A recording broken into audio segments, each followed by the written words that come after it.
அனைவருக்கும் வணக்கம். அடியா சண்டை பிடிக்கணும். அனைவருக்கும் வணக்கம்.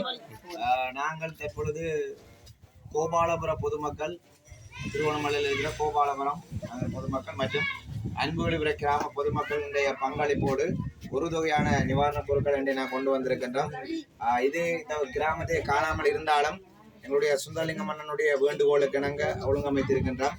என்னை பொறுத்த வரைக்கும் அவர் மேலதிகமான நிவாரணப் பணிகளை ஏதோ ஒரு வகையிலே இந்த மக்களுக்கு வழங்குவார் நினைக்கிறோம். அதே போன்று நேற்றைய முன்தினமும் கல்லடி மக்களுக்கு சங்கர் அவர்கள் வேண்டுகோள் முன்வைத்த கணங்க திருவோணமலையில் இருக்கிற விஷ்ணு ஆலயத்தினுடைய தொண்டர்களுடைய பங்களிப்போடும் அங்கும் ஒரு அன்னளவாக 350-360 பொதிகளை வழங்கி வைத்திருந்தோம்.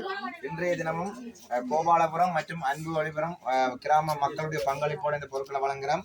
சண்டை பிடிக்காம சமாதானமாக இந்த பொருட்களை பெற்று விடுபட்டவர்களுக்கு அடுத்த கட்டம் கிடைக்கும் சொல்லி, அதே நேரத்தில் இந்த வெள்ள அனர்த்தத்தின் போது உயிர் நீத்த உறவுகளுடைய குடும்பங்களுக்கு நல்ல சாந்தியும் சமாதானமும் கிடைக்க வேண்டும். அதே போன்று இடப்பெயர்வுகளை சந்தித்த மக்கள் வெகு விரைவிலே அவர்களுடைய இடங்களுக்கு மீள குடியேற வேண்டும், அவர்களுடைய வாழ்வாதாரமும் கட்டி எழுப்பப்பட வேண்டும் என்று நாங்கள் எல்லோரும் எல்லாவற்றுக்கும் பொதுவான இறைவனை பிரார்த்திக்க வேண்டும் என்று நன்றி, வணக்கம்.